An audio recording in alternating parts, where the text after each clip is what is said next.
آله وأصحابه أجمعين أما بعد قال الله تعالى فأعوذ بالله من الشيطان الرجيم بسم الله الرحمن الرحيم وإذا بشر أحدهم بالأنثى ظل وجهه مسودا وهو كظيم يتبارى من القوم من سوء ما بشر به أيمسكه على هون لم يدسه في التراب ألا ساء ما يحكمون.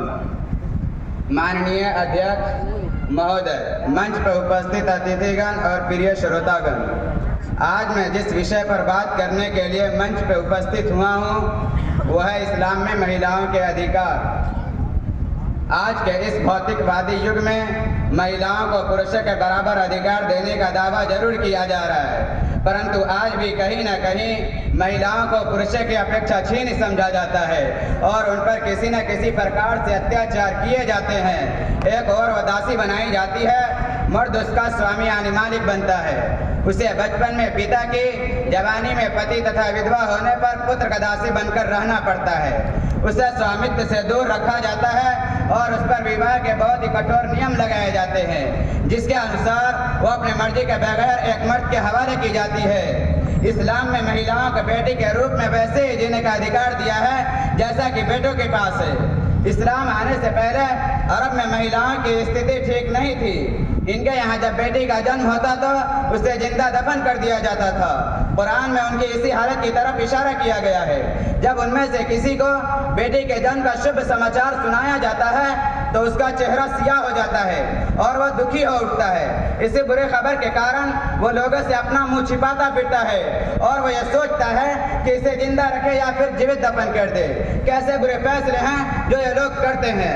अल्लाह ताला कुरान में फरमाता है, अल्लाह या आसमानों तथा जमीनों का मालिक है, वो जो चाहता है पैदा करता है, जिसे चाहता है औलाद में लड़कियां देता है तथा जिसे चाहता है लड़के देता है। तुम इस पर गुस्सा तथा आपत्ति दिखाने वाले कौन हो। अल्लाह ताला सूरह शूरा में फरमाता है, लिल्लाहि मुल्कुस समावाति वल अर्ज़ि यख़्लुक़ु मा यशा यहबु लिमन यशा इनासा व यहबु लिमन यशा ज़ुकूर। कुरान में है कि उसकी निशानियों में से एक है कि उसने तुम्हारा जोड़ा तुम्हें से पैदा किया है ताकि तुम्हें उससे सुकून हासिल हो और फिर तुम्हारे बीच मोहब्बत और रहमत पैदा की। अल्लाह ताला सूरह रूम में फरमाता है, वमिन आयाति अन खलक़कुम मिन तुराबिन सुम्मा इज़ा अंतुम बशरुन तंतशिरून। इसके साथ मर्द औरत को विवाह का अधिकार दिया और इसके साथ ये छूट भी दी कि मर्द और औरत एक दूसरे को देखकर पसंद कर ले। इस्लाम में औरतों के साथ कोई जबरदस्ती नहीं है, बल्कि उन्हें यह अधिकार दिया गया है कि वह किसी का विवाह के प्रस्ताव को अपनी इच्छा से स्वीकार या अस्वीकार कर सकती है। उसके मर्जी के खिलाफ या उसके रजामंदी के बिना कोई व्यक्ति उसका विवाह नहीं कर सकता।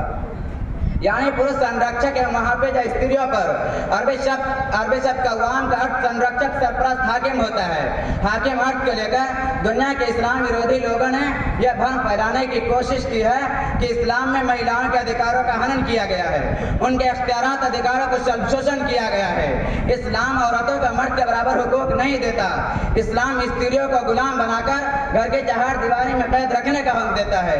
हजरत मोहम्मद सल्लल्लाहु अलैहि वसल्लम ने हर औरत को अपने घर के भीतर की व्यवस्था चलाने में और औलाद का पालन पोषण करने के मामले में हाकिम करार दिया है। जो लोग इस्लाम पर महिलाओं के अधिकारों का हनन करने का इल्जाम लगाते हैं और उन पर और मर्दों के बराबर दर्जा न दिए जाने का रोना रोकर औरतों से हमदर्दी जताते हैं, वह हकीकत में औरतों को इस्लाम से बदजन करने और उन पर जुल्म के दरवाजे खोलने की कोशिश करते हैं। एक हदीस में अल्लाह के रसूल सल्लल्लाहु अलैहि वसल्लम ने फरमाया, मन आला तलात बनातिन और मिथलहुन्ना मिन अखवातिन फअद्दबहुन्ना वरहमहुन्ना हत्ता युग़नियहुन्ना अल्लाहु औजबल्लाहु लहुल जन्ना। जिस व्यक्ति ने 3 बेटियों या उन जैसे 3 बहनों का पोषण किया, उनको अदब और सलीका सिखाया, उनके साथ शफ़क़त और मोहब्बत का सलूक किया, यहाँ तक कि अल्लाह उनको बेनियाज कर दे तो अल्लाह ताला उसके लिए जन्नत वाजिब कर देगा। अल्लाह ताला का भेजा हुआ पैगाम कुरान और अल्लाह के आखिरी रसूल हज़रत मोहम्मद सल्लल्लाहु अलैहि वसल्लम के उपदेशों का अध्ययन करें तो पता चलेगा कि अल्लाह ने औरत और मर्द दोनों को उनकी ताकत, सलाहियत और जज्बात के मुताबिक अलग अलग कामों की जिम्मेदारियां सौंपी हैं। अतः हमें यह बात अच्छी तरह समझ लेना चाहिए कि इस्लाम ऐसा धर्म है जिसने महिलाओं को भरपूर सम्मान और अधिकार दिया। जिन लोगों को लगता है कि इस्लाम महिला विरोधी है, उनको इस्लाम का अध्ययन करना चाहिए। आखिर में अल्लाह ताला से दुआ है کہ اللہ ہم سب کو کہنا سننے سے زیادہ عمل کرنے کی توفیق عطا فرمائے، آمین۔ وآخر دعوانا الحمدللہ رب العالمین۔ السلام علیکم ورحمۃ اللہ وبرکاتہ۔